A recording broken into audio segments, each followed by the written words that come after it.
Hailing from Bosnia and Herzegovina, Damir practices integrated chiropractic care in Chicago and the Chicagoland area.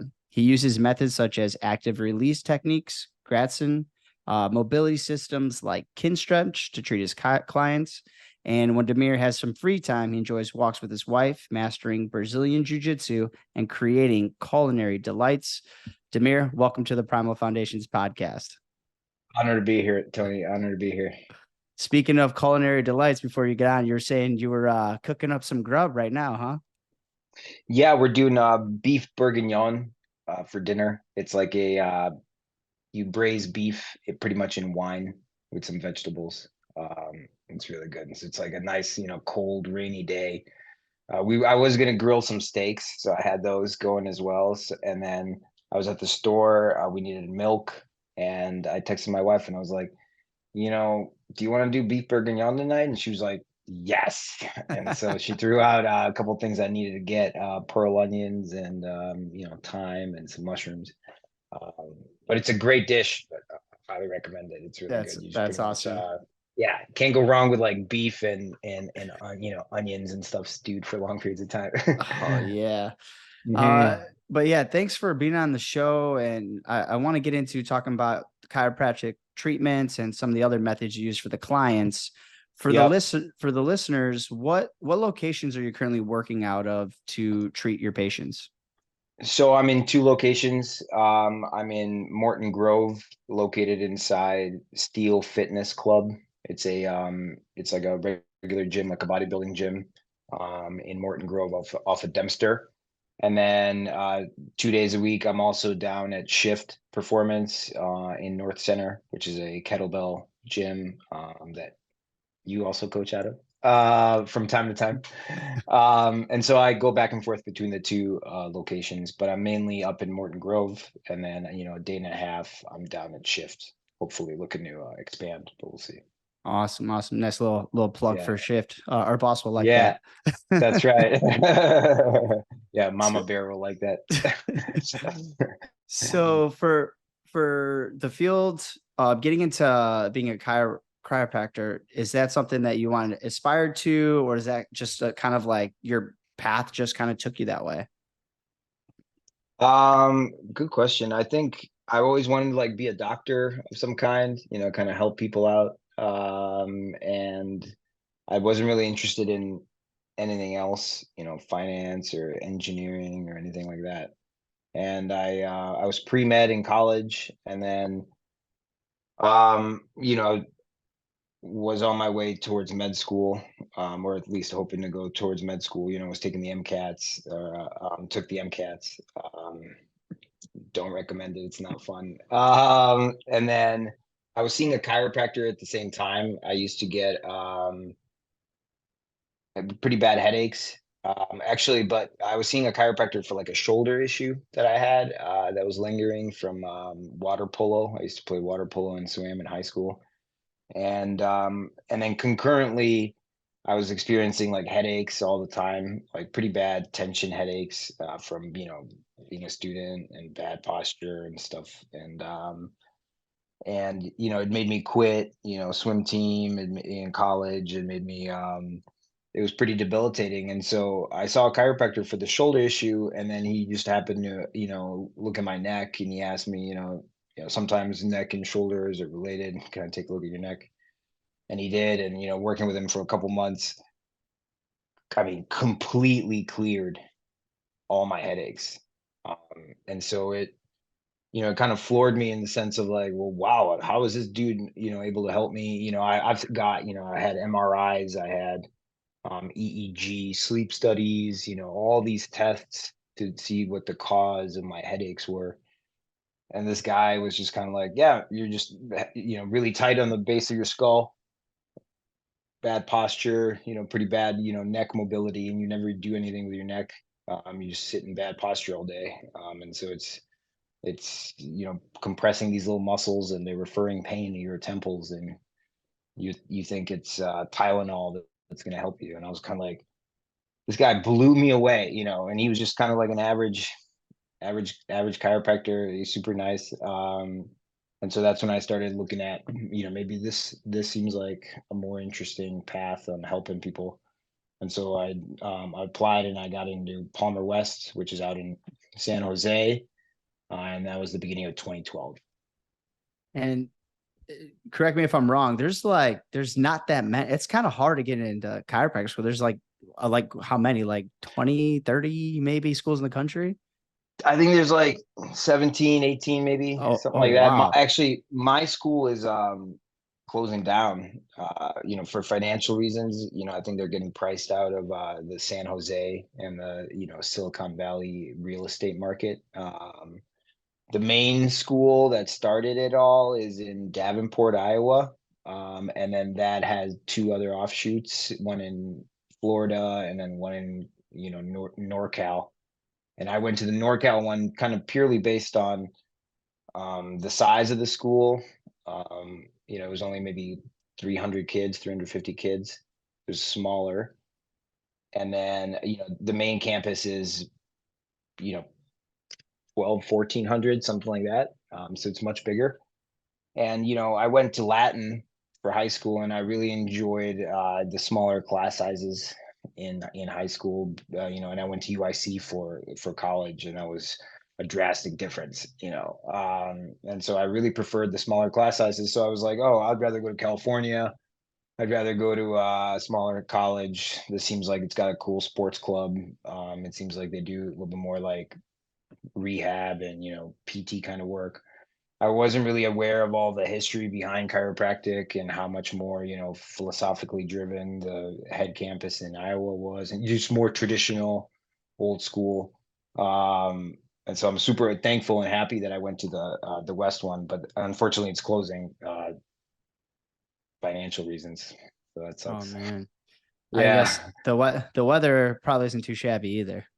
Yeah, it was perfect weather. It was 75 and sunny and no humidity every day. That's awesome. Yeah, definitely Yeah. different than Davenport, Iowa, for sure. Very different, and so, but I didn't understand that be a big difference between the schools in terms of like what kind of chiropractor you would be after you graduate. And so I thank my lucky stars that I went to the California campus, because I'm pretty happy with the type of chiropractor, that I am Yeah. nowadays. Is it just more of like an old school, this is how it's been done versus, hey, we've looked at different studies or different, Yeah, it's just things? more, in chiropractic, there's like philosophies, and philosophies kind of defined the early stages of the profession. I think things work this way, and then I'm going to try and figure things out based on this line of thinking. And then, your friend might be like, no, I think things work this way. And then, they went down that line of thinking. And um, in my opinion, I'd rather just help people out in the best way that I can. I don't really, my philosophy is like helping, and it shouldn't be trying to impose something on, you if you come see me as a patient or somebody else that comes sees me as a patient. And so I just care about curating the best stuff that works that I'm allowed to do, under my license, and then administering that care or those exercises or whatever the case may be. And so definitely the, old school, and that's not the only campus. There's a bunch of them that are a little bit more traditional in the sense, versus other ones that are trying to kind of, be this more hybrid physical therapist kind of person. I've always been interested in, because you're in school. I'm assuming like you're doing some type of clinicals or, what have you, where you have to actually adjust people. You're just learning out. Like, how was that? I can only imagine it's like the first time you're getting people up on your table and just like, okay, here we go. Yeah, the first couple weeks of school, it became very apparent that this wasn't like a traditional, like a med school where, just being a good brainiac was going to get you through. The manual component of the profession and of like the learning experience is super important. And I think, kids that come in and if they downplay the importance of learning the manual skills are going to be behind after they graduate. You can practice baseball once a week, or you can practice baseball every day. There's going to be two very different baseball players. And so it's the kind of the same thing with these manual adjustments. For the most part, these are super safe to conduct on the neck, on the mid back, on the lower back, on any of the extremities. And you're in school with peers your age. These are young people, usually pretty good athletes, and so you're kind of just working on each other all the time, if you find willing friends to work with. And I think I found out, and then I had three pretty good friends throughout school, and we all found out that, oh my gosh, like, we got to practice a lot. This isn't just like hitting the books. This is We got to practice these moves. These are weird. People are different sizes, different shapes. Like, how am I going to hit this on a guy who's 6'7" and 300 pounds? So I want to make sure that I'm good before I get out in the real world. And there's like a real person, a real patient who's in pain, who's paying me real life money to help them. I don't want to ever have any sort of, hesitation on my skills in order to help somebody. It's hard enough to, connect with somebody and communicate and help them outside of not having the skill set to, be able to help them. And so I was super concerned about that from a very early standpoint. And so I practiced all the time. And my friends and I, the same friends that, we started our side company, HVLA, and we run seminars on, adjusting, on the manual adjustments. And we help, either students of PT students or chiro students or, real docs do the moves, because we just went to all the seminars that we could many times over. And we practiced all the time. All the time. And I think that's an understatement. Is and that's what we hear from all these kids that come to our seminars. We've been in business as this side seminar company, HVLA, for a year now, and we held 4 seminars.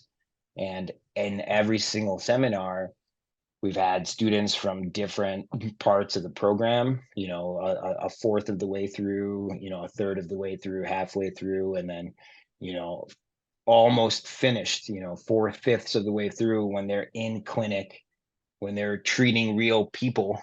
And they realize, like, man, I'm not as prepared sitting in front of a real life person as I, hope to be, or as I thought to be. And that's if you just like let the program do all the work. Like, if you just let the program, run, how much you get out of the entire experience, which is what we tell all the students is, you should be taking as many seminars as you can while you're a student.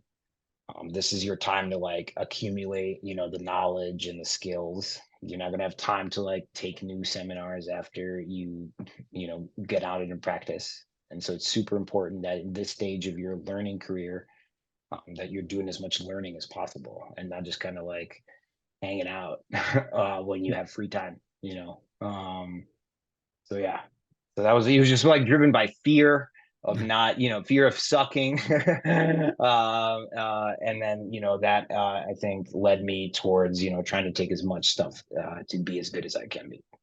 Yeah, the theory is all great, and the books are, you need this stuff, but because in education, like, I'm a teacher, there's a lot of the stuff. It's like you don't get prepared for majority of anything. This is my 13th year of education, and I'm like just starting to kind of, okay, I kind of got it. Like, I kind of have things under my belt a little bit, but I'm never gonna be the best. You're always striving to be better, and you could always be better. But Right. you need hours. You need hours of Exactly. practicing. 100%. Exactly. Exactly.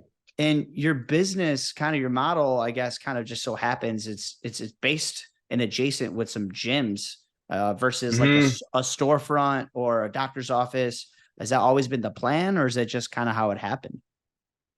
Yeah, I think I saw a lot of offices while I was out in California. I really try to shadow different offices and different chiropractors just to get a sense of like what I was going to be doing when I graduated. I think that was important, not just to kind of get lost in the books and the information of everything, but you know, um, what would the day to day look like? What would every Monday through Friday look like? Would I be working for somebody? Would I be going out on my own? Would I want to get a storefront? Would I want to, try to buy a building? What's the plan? There's no, chiropractic is an interesting profession, and I still get students that shadow me, and they'll ask me like, "Oh man, should I go into chiropractic school?" I'm kind of like, "Are you do you want to be an entrepreneur? Like, do you want to do your own business? Are you gonna hustle? Because if you're not, then this might not be the specific profession for you. There's not a guaranteed job when you graduate. There's no hospital that's looking for like chiropractors. There's no doctors group that's can't wait to hire a new chiropractor.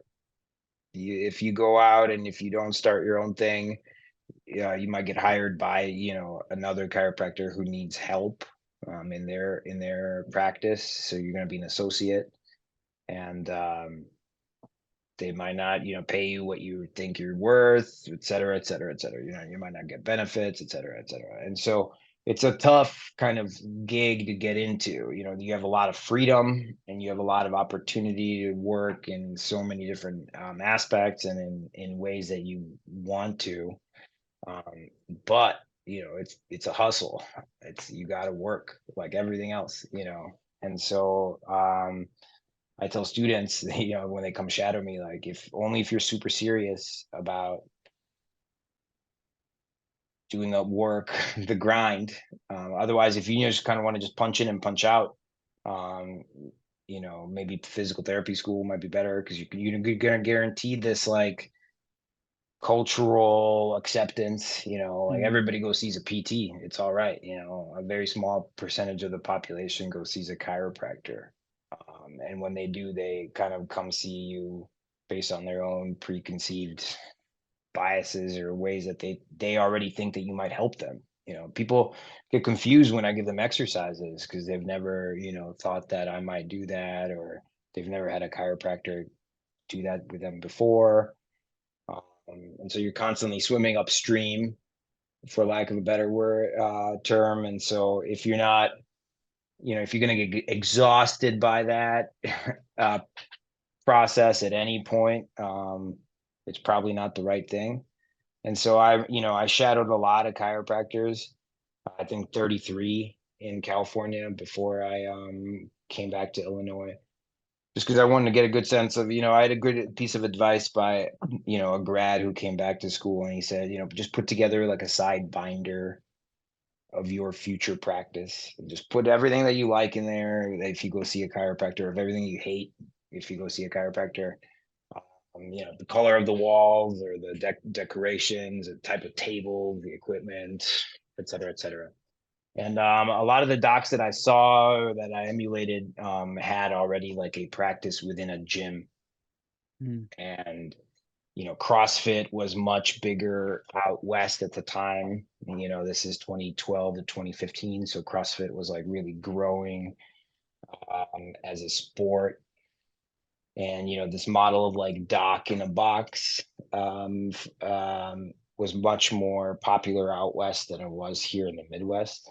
And so it just made more sense to me. Hey, if I want to go out, do my own thing, if I want to keep costs low, my overhead costs very low, low rent, low everything, I'm just kind of rent a room, inside a gym. And I don't need a receptionist, I don't need you know this fancy equipment. It's just me and my table, and some very minimal equipment, and you can get a lot of work done. And then you usually have access to the gym to help your patients and your clients. So it always made sense to me. If I want to And I talk about this with my, my same friends all the time. So one of us just, bit the bullet and opened a storefront. Um, just you're just busier, more headaches. It just depends on, where what you want to do, And so that's what I love having is that freedom to, if I want to, turn up the dial in terms of amount of work, amount of headaches and all that, yeah, we'll go for a storefront location or, get bigger. But I'm kind of super happy where I'm at now. I spend a lot of time with my daughter, my family. I got a great life balance, and so there's no reason to change the model yet. It seems like it Yeah, makes the most sense. Well, you have also you're creating connections with people at the gym. So more than right. likely you're either going to get referred by somebody you've treated because I mean, there's all word of mouth at that point inside that gym, Yeah, and they're only going to refer you if you're awesome, right? yeah, yeah.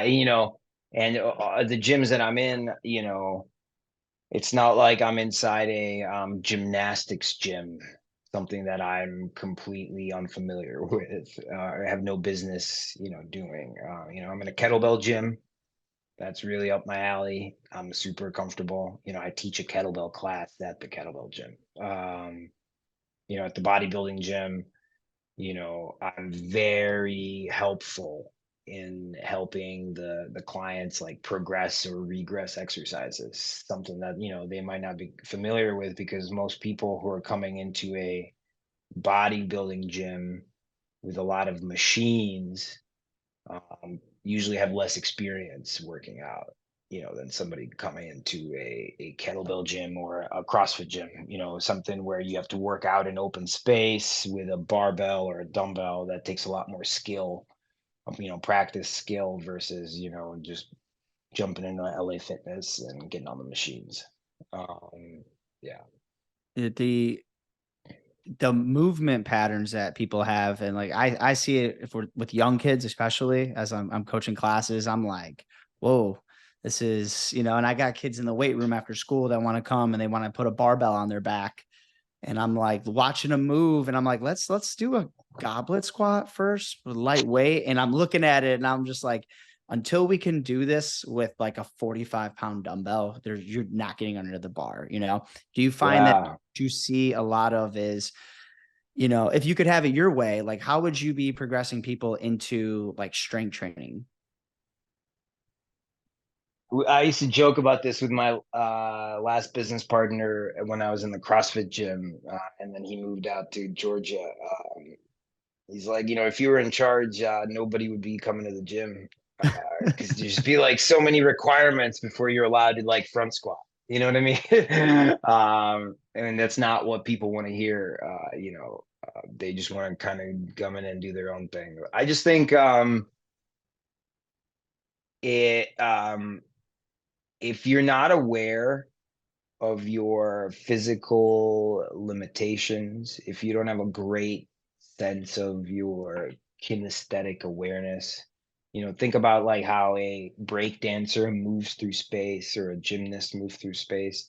It's a very high level of physical awareness in space versus a baby giraffe moving through space. And so, most people, the reason they come into to a gym or to work out is, you know, pressures of, hey, I'm getting too fat or overweight or I don't feel good in my body. These kind of like, physical, social, emotional pressures. Not a large percentage comes in with this like, I just want to get better at this skill set kind of perspective. There's definitely those people, but there's less. And so, what I see both in my clinical practice and in every gym that I've been in is, people that are showing up, which is like the biggest and first step. And, I think it's important not to scare them off once they've shown up. And so, that has a little bit of, psychology in play. You got to kind of give them a little bit of what they're looking for while also trickling in, education on, the best things for them. Hey, maybe you're 59 and you have very limited mobility, and you're going to get hurt if you try to do barbell back squats. And I understand that you feel like you're overweight and you want to lose weight, and you think that, barbell back squats are one of the things that are going to get you to where you want to go. But, maybe first, let's start with a simpler movement, like your goblet squat example, or maybe like let's start with left hip mobility and like left hip movements and right hip movements and right knee and left ankle and right, and kind of just reconnect with your body before you get going on running with your body. And I think because everybody comes in with this like pressure on them, they can't wait to get going, and they're already can't wait to hit the ground running. And you might not be ready to go run yet. You might be walking, or some sort of regressed version. And so I think having a sense of where you're at, you know physically, like if remember in college you take like a placement test, and you place into calculus or you place into math 1, algebra 1, right? You place into French 1 or you place into French 4, where French 4 is the whole class is in French. You're not like in there if you don't already understand that level. Same thing if you're in calculus. Everybody assumes you already know all the prerequisites that leads up to calculus. We can't be stopping to talk about addition because you skipped your way through. And I think there's no good place.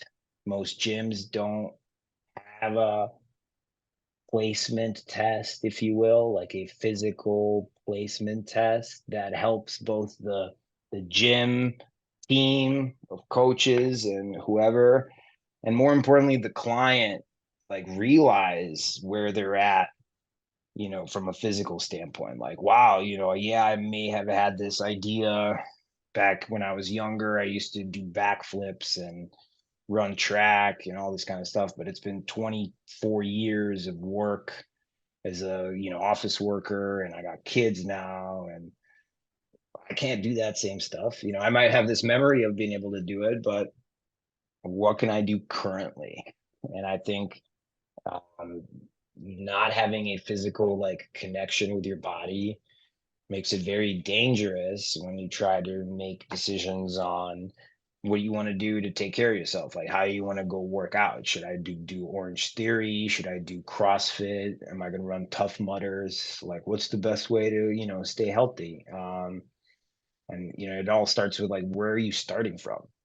And if you don't know where you're starting from because you don't have a regular routine where you're checking in with your body, some sort of movement based practice, stretching routine, whatever you want to call it, just kind of checking in. If there's this big disconnect, it's going to be very difficult, like to get going on your journey. And then once you're on your journey, there's going to be a lot of potholes and pitfalls and all this kind of stuff. And so I think if I could, help somebody like from the beginning, it'd be like, don't be too eager to get running, take it easy, like getting going. Start with basic movements, get a good sense of what your limitations are.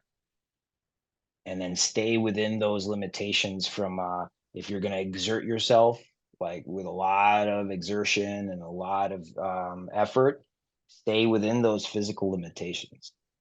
Because if you're playing on the edge of those limitations or trying to break through them, this is how you get hurt, and you wind up in my office. And then if you're serious or interested in expanding those limitations, then you need a plan. There's got to be, where am I starting from? What do I want to be able to do? And then how am I going to get there? And that usually, involves outsourcing to somebody that knows what they're doing, and life's like, you wake up and you're 37, you have a 3-year-old, and all of a sudden you can't run 5 miles on the weekend with no warm up, like how I used to be able to do. Like otherwise, I pay for it. You know what I mean?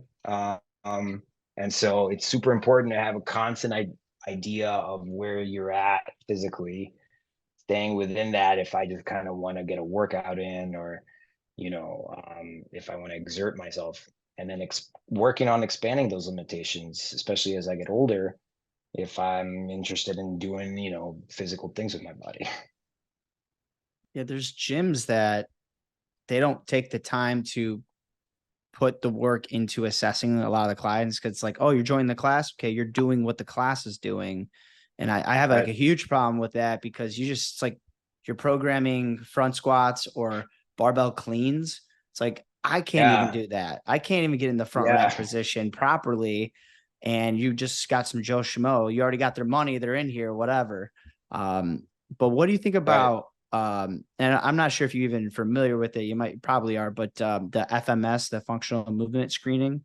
What are your thoughts on that? Because I've seen it was like a big thing. Everybody was doing it, getting numbers and getting these assessments, and then I just feel like I haven't seen it as much. Yeah, I think yeah, that came up, I read Gray Cook's book Movement as a second quarter chiropractic student, and it started making me like ask a lot of questions that my school curriculum wasn't going to give me the answers on. And Gray Cook's a PT. Him and Lee Burton are really incredible PTs from the South, and they were talking about mobility and stability and having motion movement prerequisites and combining all that together. And they try to do what everybody's trying to do, which is make sense of the person that's in front of me and give them this kind of movement placement test, right? Like, hey, uh, here's 7 movements in the FMS. And if I put you through these movements, I'm going to have a hopefully better idea of what you can do. They never claimed that this was going to, if you get a 1, that you're going to get injured if you try to do something. And this wasn't like a injury prevention test or anything. It was just kind of like a starting point in beginning this conversation on figuring out where the client in front of you is from a skill of movement standpoint in their body. Before I can teach them how to run and catch a ball at the same time, or sling kettlebells, what can they do? Are they a baby giraffe, or are they a break dancer? Where do they fall on this kind of continuum? And I think those guys try to create a test that could be standardized so that you could teach it to a trainer who's only taken maybe a weekend certification, or you could train it to a doctor of physical therapy or a doctor of chiropractic, somebody with much more education behind them. There'd be this kind of standard across the board. So that's why it was great. And then you continue kind of learning and developing, and you realize, you graduate kind of, I think, beyond something like what the FMS, is. Because who got a perfect score on the FMS? Is that, Eli Manning. oh, Eli Manning? Yeah, that's the epitome of physical perfection, right? I mean, if I could create a quarterback who's the best physical athlete in the NFL, it would be Eli Manning, right? No, not even close. It's argued he's like one of the top ones though. What, 2 rings? I mean, yeah, but from a physical standpoint, right? Like he Mm-hmm. wouldn't even be in the top 30. You know what I mean? And yet Eli, passed this test, and he passed it with 100% score. He got a perfect score on all of them. And so what does it say about your test physically if somebody like who's not the best athlete in his position in the NFL when he played ever, even at the pinnacle of winning, beating Tom Brady, right? He's still not like the best physical athlete quarterback. And so maybe the test might have some holes in it. You know what I mean? And so I think um, even if you put somebody through the test and you get, they can't do the overhead squat very well, why? It doesn't really tell us what to do next. And this is where everybody kind of gets lost is now what? Um, I got this information. Great. Now what? You can't also put there's a premium on also the coach's eye, right? Watching the movements and like kind of you're saying, if they're scoring X, but I'm putting them through movements, like they might have a great score, but whoa, this doesn't look right to me. We're gonna have to, I gotta scale back a Yeah. little bit or adjust. But sometimes there's no specific number or things for us to change for you. Right.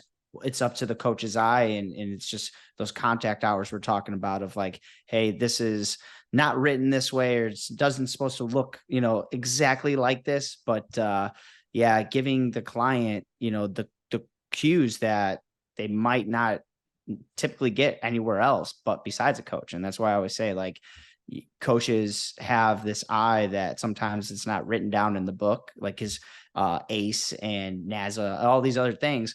You can read it all day, but if you can't cue them in a different way to help them, it's like you're not a good Right. trainer. Right. Uh, Right. Yeah. Coaching's, and I've seen it firsthand at the CrossFit gym and all the gyms that I've been in.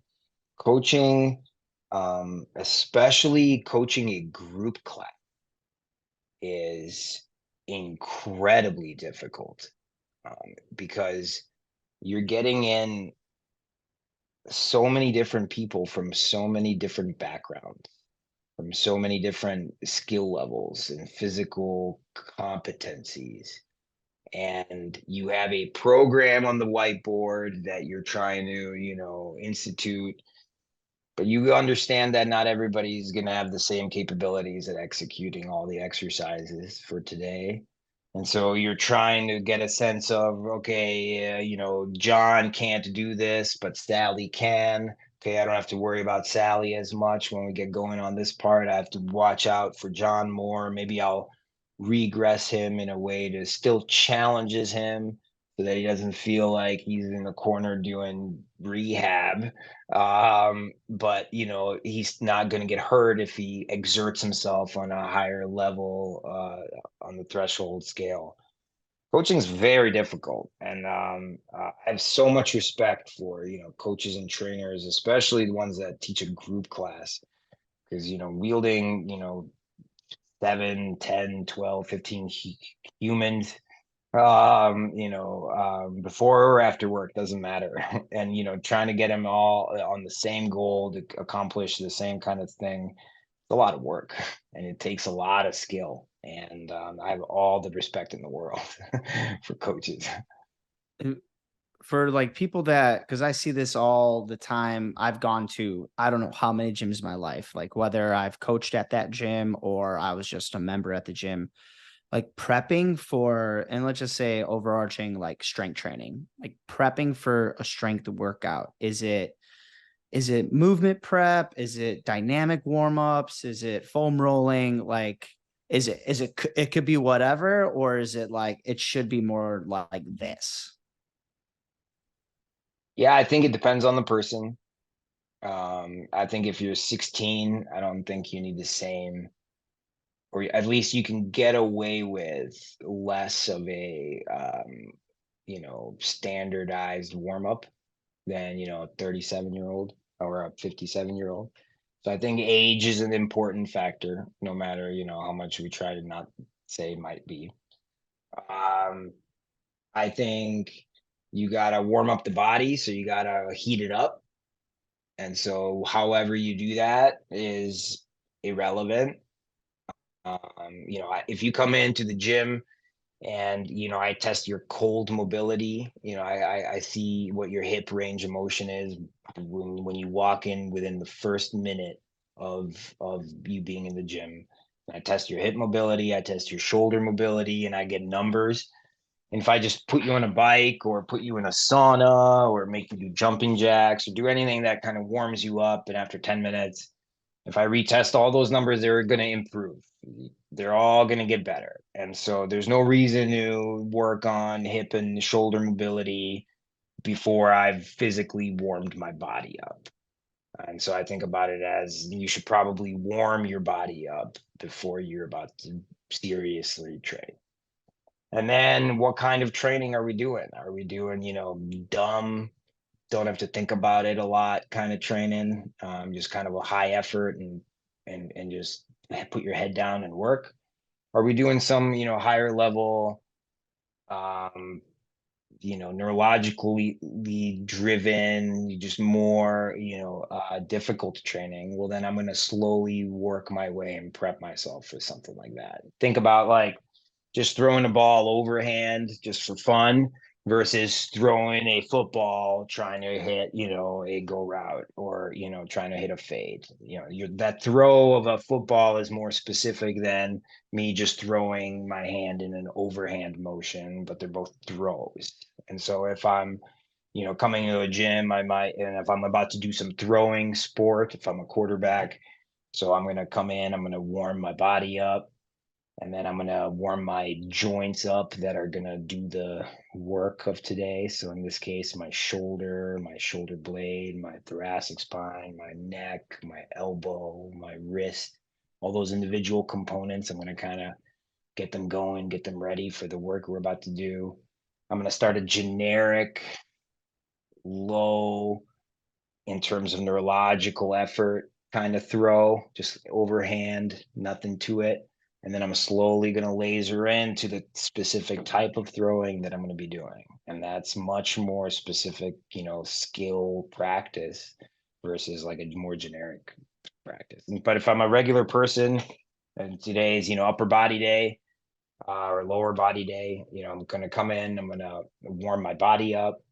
I'm going to do joint range of motion movements in a slow, controlled manner to prep my body for movement.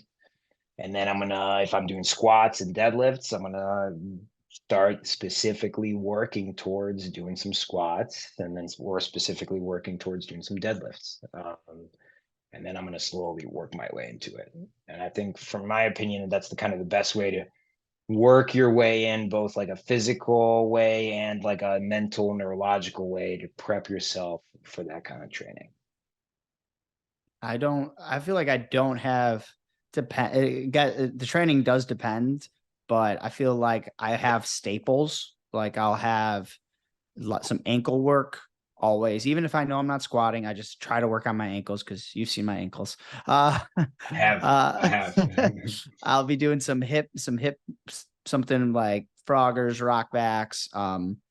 And the big thing is, as I work from like bottom to top, it'd be, I'll always do armbar pluses, and before I even get going, I'll do some get ups. Like they don't have to be a 48K, but and some windmills. Like for me, I I throw that in for everything. And then if I know I'm going to be doing some like deadlifting, yeah, I'm going to have some more hamstring work. But I always feel like, I see go to places and they're doing these crazy dynamic warm-ups. I'm like, I don't know if that's, I guess getting warm is Yeah, great, but it's also like I feel like I'm not getting ready for the movement. But no, like I I like how agree. I think, sorry to interrupt. I do think, the more you can create a warm up that integrates like skill, without them even thinking about it, almost like a wax on, wax off kind of thing, where we're just doing maybe some hinge with a thoracic rotation, and a reach. And I'm slowly preparing them for some windmills that we might be working on later in the class. And this way, they're both like warming themselves up and they're working on the stuff warming up the areas that they're going to be working the skills, and they're doing movements that are related to the skills. So in terms of like, many birds with one stone, something like that gets a lot out of it. I agree. I think, I see this all the time. Most people's warm up is trash. Even if they're a high level athlete or a high level bodybuilder, watching them warm up is not high level. Nothing about their warm up is, it's very rudimentary. It's very cookie cutter. And it's the only way that it's individual to them and their body is purely from their past experience with injuries. Hey, I got to do these shoulder things because I have had a rotator cuff thing. And, it's just, it's not a lot of effort put into it because there's not a lot of like importance to the work. Everybody can't wait to get to the meat and potatoes, the Yeah. main set. Yeah. And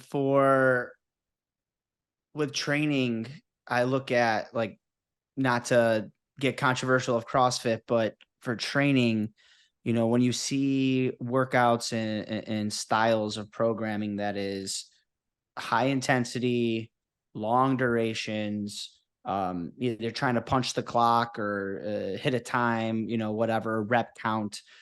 Do you feel like is that not very advantageous because you're coming, like, you've kind of are in CrossFit a little bit, you've seen CrossFit gyms.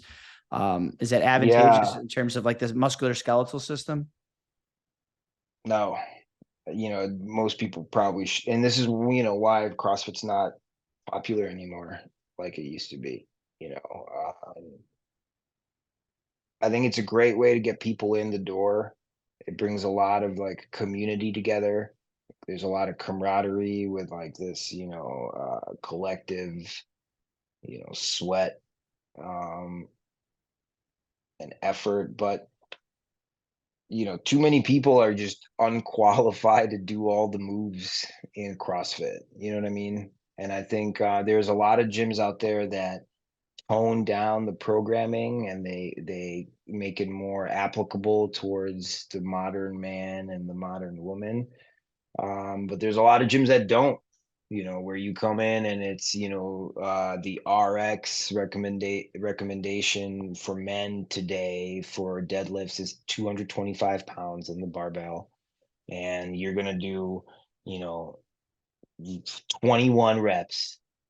And then you're going to go and you're going to do something in between and you're going to come back and you do 15 reps. And then you're going to go and you're going to do something in between and you're going to come back and do 9 reps, and then you're going to do, et cetera, et cetera. And I think it is a lot of high intensity, which gives people what they want, which is like that huff and puff. I worked my lunch off. I worked I deserve my weekend because I crushed, Fran or whatever, where I just, put in a lot of work with the boys. And I think, it makes most people have a really short CrossFit career, where they realize like this was just another thing I tried, just like how I tried to do biking or cycling, 5 years ago. But all that time spent cycling, my low back acted up, and so I moved on to CrossFit. And then my hips acted up and my shoulders acted up, so I moved on to powerlifting. And I saw that progression a lot where people just try things physically with their body. Um, they might get hurt or they might not get interested, and then they'll try something else. And then, time passes and they're not working on their body directly from like a systematic standpoint. Hey, I need this amount of shoulder in order to do overhead lifts. And I have 3/4 of the shoulder mobility and strength and stability and all the stuff I need. I don't even have enough of a shoulder on both sides. Well, of course, if I keep trying to force it, I'm going to have, back pain or shoulder pain or whatever the case may be. And so, you see this all the time. It's not just in CrossFit, it's in anything. Is, if you're not directly working on yourself from like hey, this is where I'm at. Oh man, I don't like where I'm at physically. I would like to be better. How do I get there? Okay, here's the plan. And then I'm doing all the work. It's just more of like, hey, I like to run, or I like to hit a kettlebell class, or I like to go to berries, or I like to do this. And it's not a lot of, like treating it like what a professional athlete would do, which is like, hey, this is what I got to do. This is everything I got to hit. These are my expectations, and I've worked with some professional athletes, and the answer is always yes to, are you getting your exercises in? It's always, yeah, they get everything in because, it's their job. And to all of us, amateurs, we don't take it as seriously to stretch or to prep. We just kind of want to get the main work in because we feel like the main work's the stuff that um, gives us all the results. It's why we lose fat or why we get strong.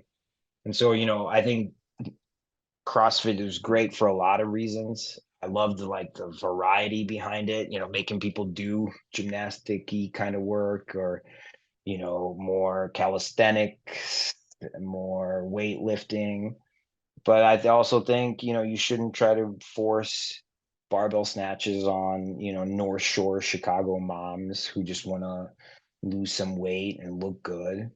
Nor should you, try to make, North Shore dads,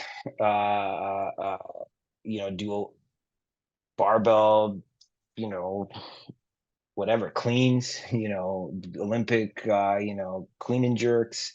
These are really high intensity, a lot of physical requirement movements that they're doing for reps or for time, trying to hit it in, a lot of time. And, what's going to go is your form, how well you move through space is going to go away because you're trying to, do it faster with more weight, etc. And I think you lose the whole point of what you're doing this for, and so I think, it gives people who are beginning their journey, like of being serious about, health and fitness and wellness. It's like a nice little beginner. And then I think people like kind of fizzle in and fizzle out, and then they learn a lot of stuff within it. And it has so many great things within it. For the most part, people that have done CrossFit move better in open space. They have a better squat, they have a better deadlift, a better lunge, a better pull up, a better push up than people that are the traditional, hey, I go to LA Fitness kind of person, the I only do machines kind of person, right? So CrossFitters have an advantage over people that, just come in and do machines and then maybe cardio. But they're also more beat up than the people that just do machines and cardio. You know what I mean? And you physically, you don't look as good as these people. So these bodybuilders physically look great, but they might not move as well as it's not a CrossFitter who might be a little bit chubbier, but moves pretty good in space. Might be able to do a muscle up, but has chronic low back pain and shoulder pain. I don't, I think it all depends on like what you want to do and what you can tolerate. My wife can CrossFit 5 days a week. And before she had our daughter, she CrossFitted 5 days a week and Olympic weightlifted 3 days in addition to that. Like my body would break down She's a beast. so fast. Yeah, man, she's a beast. Why? Because she has like better hip mobility, better ankle mobility, better knee mobility, better shoulder mobility. And so you can just keep crushing and stacking CrossFit motions and movements on her body with less recovery because her body's able to do more. My body, less physical capabilities. If you were to like placement test my hips versus placement test my wife's hips. And so which hips can withstand squats more often or more variety of squats? Well, it's her hips, Yeah. And so this is where I always go back to like, this is what I help my patients with is hey, I can help you out of pain, probably the reason why you're here to see me. And there's no better modality, in my opinion, than, chiropractic adjustments to kind of help you get a joint moving better, get you feeling that joint better, and then with corrective exercises, get them moving better on their own. And so I help them figure out how to move within their own body, and then really understand that, oh man, I can't squat, ass to grass, let's say, with repetitively, with weight, without consequences. I might be able to get down there if I'm just like playing with my nephew, or if with my daughter, with my rounded back and all that kind of stuff, and it's okay to do that. But do you want to repeat that motion for 200 repetitions on a Tuesday and then do it again on a Friday? There's at that point you're doing more lower back training than you are, hip and leg training, and your low back might not be able to withstand that. And so I think having those physical, this is why I always go back to this, like having those physical prerequisites and working on those lets you be active in the ways that you want to be active, right? Because nobody really wants to like sit and spend 40 minutes doing hip mobility work 4 days a week. They want to run, but you might need the hip mobility work so that you can run, forever. And you touch point about, like, I know this is one of the topics we wanted to cover today too, is lower back pain, right? It seems that everybody has a lower back pain issue. Like, what are the contributors, and like what are some things that people can do before even going to a specialist to kind of like help some relief? The number one disability, I think, on the planet. Wow. I think 80% of Westerners get some sort of pretty bad lower back pain. Um, it's the number one reason people call in sick to work. Workers' compensation claims for this is, through the roof. And I think, sitting is a problem. There's books on that, and you'll hear that all the time. Being overweight might be a problem. Not moving enough, probably a big problem. Um, Ultimately, though, and the best analogy that I've heard for something like this is you, most people have no brushing and flossing equivalent for their spine, like how they brush and floss their teeth. There's nothing that they're doing for their spine that's the equivalent. And you get to an age where your back just has had enough. And physically, it's the straw that breaks the camel's back. And once you begin that process, the first time you have pain, how you go about addressing it, who you go see, who you go see your regular doctor, you go see your acupuncturist, you have one. Do you go see a physical therapist? Do you go see a chiropractor? Do you go see your yoga trainer? Whatever. Who you go see first actually matters on how well you get, how much of a cost you are to the healthcare system, um, et cetera, and how quickly you get back to your sport or working out or anything. And so most people will get a pretty bad bout of lower back pain somewhere between like 28, 30 and like 40, 45. And then it'll be this like thing that they might not need to go see somebody for, time alone will help, week or two of kind of just taking it easy, maybe, taking some medicine over the counter, heat packs, ice packs, whatever.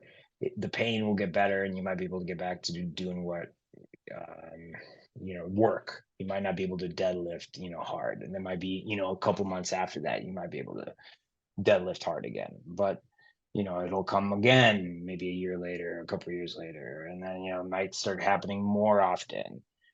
And this is what I see in clinical practice is, they get it once and then twice a year and then, 4 times a year. And then it's every time they try to do something, they can almost guarantee that they're going to tweak their low back.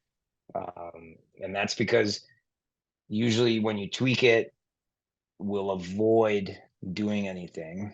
We'll avoid, hurting it, just take it easy and rest. And then you never will like address and go after the beast, directly. Like you won't be like, what's the problem? Why am I having this issue? And am I working on it? It's more like generic things like, I'm gonna do core strengthening. I'm gonna get my legs stronger. And you know how many guys that are super strong with a strong core have a very fragile back. Um, and that's because they don't do anything. Ask them directly, what do you do for your back using your spine? Not like, lat pull downs. Like, what do you do for your spine? And there's zero, I mean, zero work. And I think that's the number one thing is like, I don't think we teach adults how to take care of their spine or their back. And I don't think we teach kids. How can you know how to take care of, you don't know how to take care of your back. How are you going to tell your son and your daughter how to take care of their spine?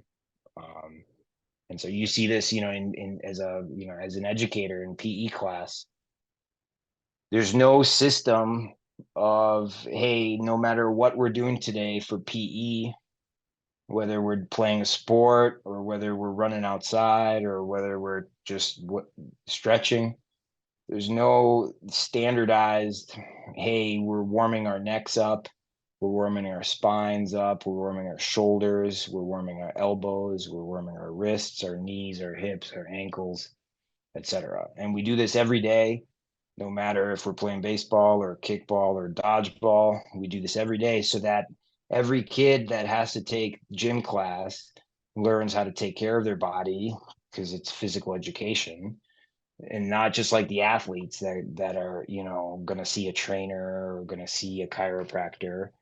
It's the kids that want to do film or want to write or want to be a math professor. They are still humans. They still need to know how to take care of their back. They still need to know how to take care of their shoulders. And there's no programs. Most programs don't teach kids this, so they become adults who don't know. And then they come to me when they're 40 and they've never in their life done like a cat cow ever. And it's like, yeah, I bet your back's gonna hurt, man. How can it not, right? Um, Yeah, and you hit the nail on the head too. It seems, who you go to first about the situation matters. I mean, I saw you about my hips because I have a torn labrum, according to the MRI, right? I hurt my hip was killing me for X amount of time, and I went to a doctor, and he got me an MRI or whatever, and he's like, "Oh, you have a torn labrum." He's like, you're gonna have to have surgery, and I'm like, really? Surgery? I'm like, so after that, I'll be good. It's like, well, you got like a 75% chance of dislocating it after this. I go, wait a minute. I've never dislocated it before. So now you're going to fix me, yeah, but now I'm going to have a chance of, I mean, I'm still squatting heavy now. I still do all the things. And I just, hip cars like you taught me. Do I do them every day? No, I that's try all to. right. Yeah, That was one of my favorite lines when you're working with me. You're like, show me some ankle stuff, hip cars, shoulder cars. You're like, it's 10 minutes a day, but you're not going to do it. And I was like, yeah, everybody's like, you're not going to do it every day, but I'll do yeah, those and implement those, and I'll listen to my body, and haven't had, it hurts every now and again, just, regular aches and pains, but not to the point where I'm going to get my femur detached so they can repair yeah, stuff. And there's a chance that it's not even going to do anything for me. So I'm like, why are you even yeah, prescribing this to me? But I'm sure you see that a lot, or you try to get ahead of it with people that all the time, probably. yeah. And I think especially if you let like the MRI do all of the heavy lifting and the decision making, people will be like, oh, it's torn. The labrum's torn on the MRI. that means we have to go do surgery. And then you look at the person in front of you and they can squat, they can run, they can do backflips, they can throw head kicks with that hip, they could do everything that anybody with a hip like that would ever want to do. And they have no pain or minimal pain or anything. That person probably doesn't need surgery, versus, hey, it hurts all the time. I can't squat, I can't run, I can't play rec ball, or I can't play my sport, my professional sport, then okay, surgery might make sense. Um, I don't, I used to blame a little bit more than I do nowadays, I guess. But the system, I think, is just so heavy and so much pressure on all these doctors that it's just kind of like, look, like they just become like algorithm administers. Hey, ipso facto tear surgery. You know what I mean? Versus like, let's take the time out to listen to your individual goals. What do you want? Do you even want surgery? Or do you just want to play chess with this hip? Do you want to be able to sit and play chess in case you probably don't need, labrum surgery, etc. And I think, it's hard for a patient to know how to advocate for themselves in a system that, kind of just pushes them along towards the easiest, quickest, most, fruitful for the system in terms of money kind of options. Uh, and when the patients themselves don't understand their body, what they're capable, I have a almost 70-year-old patient who does duathlons and triathlons. He runs 10 and a half, 11-minute mile, run forever, can swim, can bike, and he had some like fluid in his knee, and I sent him over to Skokie, which has become like this ortho hub. It's great. Got a great working relationship with the docs over there. And I sent him over there, and they took a look at him, and they were like, "Dude, you're great. We're gonna drain this knee. We're gonna give you a cortisone shot. Sounds like everything that you're doing is amazing. Like, keep doing everything you're doing." They took the time to listen to what he wants, what he does regularly. They didn't just treat him like 69-year-old male knee pain, and what's a 69-year-old male with knee pain going to want? Just, I don't know, knee replacement. You know what I mean? It wasn't this like cookie cutter forcing anything on him. So I love that. That's why I send patients over there, is because I know that the people working over there, they care and they're great. But not everything's the case like that.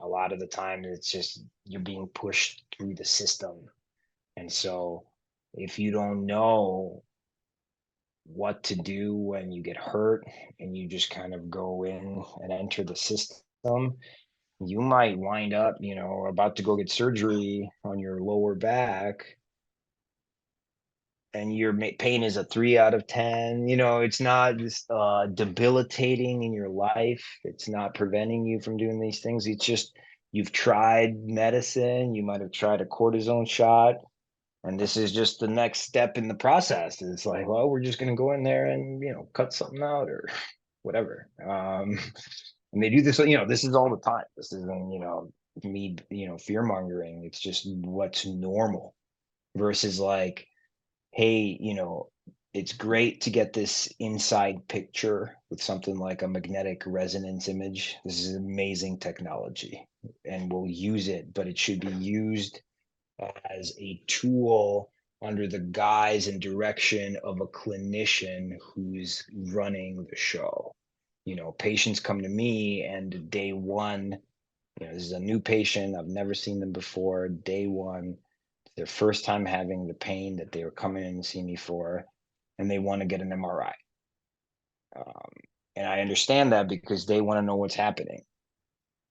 And they think that an MRI is going to give them this closure on what's happening and what to do about it.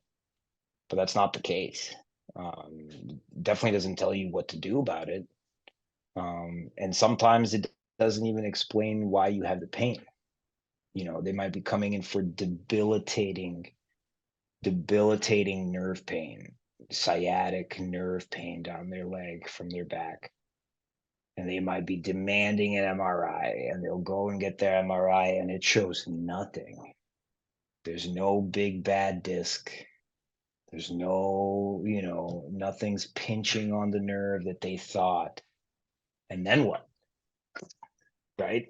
And it's like, well, you shouldn't be in charge of your own healthcare in that standpoint, right? You outsource it to a professional. Go see somebody that is gonna treat you like an individual and is gonna, an expert in their field, and isn't just gonna be, forced by the system to give you one or two options. And this is why who you go see first matters so much, and it should be a more conservative approach, like a chiropractor, a physical therapist kind of approach before you go see, your regular provider, like an ortho, because most cases are probably going to get better with basic exercise, like some basic, easy, conservative treatment, and then some very simple exercises. Most people usually get better, and it's why wouldn't you try that first? Yeah, I would try so many things before I go Yeah, under the knife. yeah, Like that's because yeah. that's a big decision, and it's like life altering. It could be, yeah, like you said, there's cases where you need surgery because it hurts so much, but I would exhaust every little thing I could before I would have surgery. You just hear people's stories of getting fused discs, whatever, and they're not the same ever again. And it's, usually if it's something like a fusion, you don't get to take that back. It's not, reversible. And so then trying to come see a physical therapist or a chiropractor, they're going to be so much more limited with how they can help you, because they're dealing with the adverse effects or the after effects of what you've gone through already, something like a fusion surgery. Unless you're somehow unstable from a car accident, um, fusing joints just doesn't make a lot of sense. They're built to move. That's where you move from. They get worse and they degenerate and they degrade and they become painful the less you move them. And if you fuse two together, you're putting unnecessary stress on the ones above that fusion and the ones below that fusion. And now usually you're going to have to fuse some more things later down the road. It begins this process that's irreversible and it's forever. And it should be a last resort option, especially something like a fusion. It's great that they can help. Obviously, if you're in a car accident and your back is shattered into a million pieces and they have to fuse things together in order to rebuild you, that's a miracle of modern medicine. But should it be at the rate that we're, fusing lower backs and fusing lower backs to sacrums? No, it's kind of crazy. It's the same thing as, the rate of knee replacements and the rate of hip replacements. And those numbers are insane. Uh, they're going through the roof, and that's usually because people will try, a couple weeks worth of exercises on a knee that they haven't done much with in many, many, many years. And, a couple stretches and exercises won't work. And so they're like, oh, let's get a new one. Like my uncle was an electrician for like 30 years. He's got two knee replacements and he just got his Yeah. shoulder done. I'm like, dude, he's like the bionic man. Yeah. Yeah, man. Exactly. It's, just because they can doesn't mean, you should, Mhm. you know, try to put in some work before it has to get to that point, I think is the best answer.